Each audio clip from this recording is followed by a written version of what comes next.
You lock your door, turn off the light, and pull up the covers. For you, sleep is the safest part of the day. For ancient humans, it could be the exact opposite. For most of our history, night did not come with walls, glass windows, alarms, or a phone you could reach for in an emergency. Once the light disappeared, an ancient camp had to face cold, rain, darkness, and animals that were far more comfortable moving through the night than people were. And the terrifying part is simple. Sleep makes you slow. You cannot run. You cannot fight. You cannot scan the trees, listen for footsteps, or keep a fire alive if you are fully unconscious. So how did ancient humans manage to sleep at all? The answer was not one clever trick. There was no single ancient human bedtime. Different groups lived in different climates, used different shelters, and faced different predators. But everywhere, the same problem kept returning. Where can a vulnerable group rest without becoming an easy target? Before humans had the kind of permanent houses we know today, a sleeping place had to do several jobs at once. It had to be dry, it had to block wind, it had to be close enough to water and food, and it had to give the group some warning if something dangerous came near. That is why a sleeping spot mattered so much. Imagine you are traveling with a small group. You find a flat patch of ground at sunset. It looks comfortable, but it is exposed. A storm can hit, the temperature can fall, a predator can approach from any direction.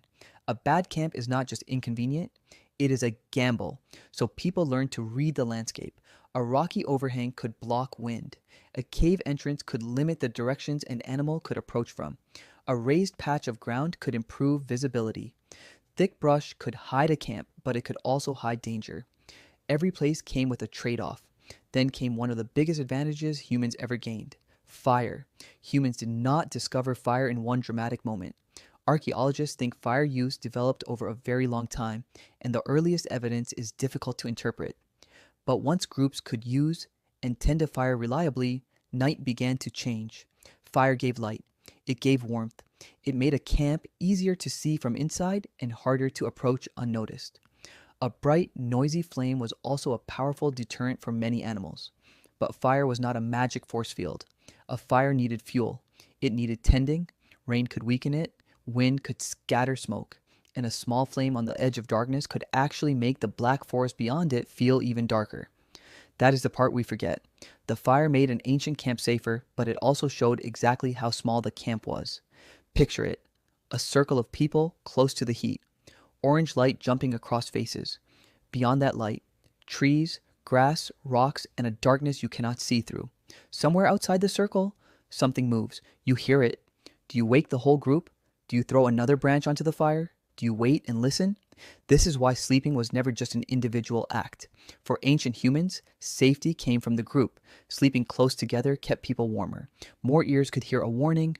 More eyes could check the dark. A group could protect children, share the job of tending a fire, and react faster than one person sleeping alone. And there is one detail that makes this even more interesting. Researchers studying the sleep patterns of Hadza hunter-gatherers in Tanzania found that group members did not all sleep and wake at the same time. Across the night, different people naturally followed different schedules, which means that in a sleeping group, somebody was often awake, lightly asleep, or just waking up. Not because every person was standing guard like a soldier, but because human groups are made of different people with different body clocks, and that natural difference may have made the night far less dangerous. Because when one person was awake, the camp was never completely alone in the dark. That idea has a name: the sentinel hypothesis. It is not a time machine. We cannot watch a camp from 100,000 years ago and prove exactly who stayed awake, who guarded the fire, or what every ancient group did at night. But researchers have found something remarkable in modern hunter-gatherer sleep data. In a study of Hadza adults in Tanzania, there was very little time when every measured person was asleep at once. Across 20 days, the group was all scored asleep together for only 18 minutes in total.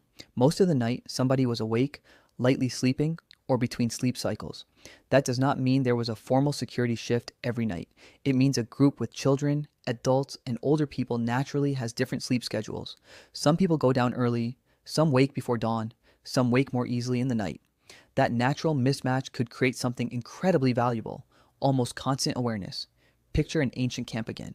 The fire has dropped low. Most of the group is quiet, but an older person wakes early. A child stirs. Someone hears a branch snap and sits up. Someone else adds wood to the coals. Even if no one was assigned to be the guard, The camp was rarely completely blind. That may be one reason humans could live in vulnerable places that would be terrifying for a single person. But it was still dangerous. A fire could help. A cave or rock shelter could help. Sleeping near other people could help. None of those things made a group invincible. The real defense was layers: a smart campsite, a fire, a group, a clear entrance. Someone awake, someone able to hear, someone able to react. One layer can fail. 5 layers give you a chance. And that tells us something important about ancient humans. They did not survive because each individual was stronger than every animal around them. They survived because they solved problems together. They carried wood together. They shared warmth. They kept children close. They passed knowledge about safe places, dangerous animals, and how to keep a fire going. Night forced cooperation. It also probably shaped the way people use shelter. Caves are famous in stories about early humans, but they were not a universal home. Many groups would have used open camps, rock shelters, or temporary structures, depending on the landscape and season. Still, any place that narrowed the approach to a camp was valuable. If an animal could only reach you from one direction, the group had a better chance to notice it. Put a fire near that entrance, keep people together behind it, and suddenly the night becomes a little more manageable. Not safe, manageable. Now, here is where a popular story goes wrong. You may have heard that ancient humans all slept for 4 hours, woke up for an hour or two around midnight, then slept another 4 hours. It is a great story. It sounds perfectly ancient. But the evidence does not show one universal human sleep pattern. Studies of several present-day non-industrial communities found people usually slept in one main nighttime period.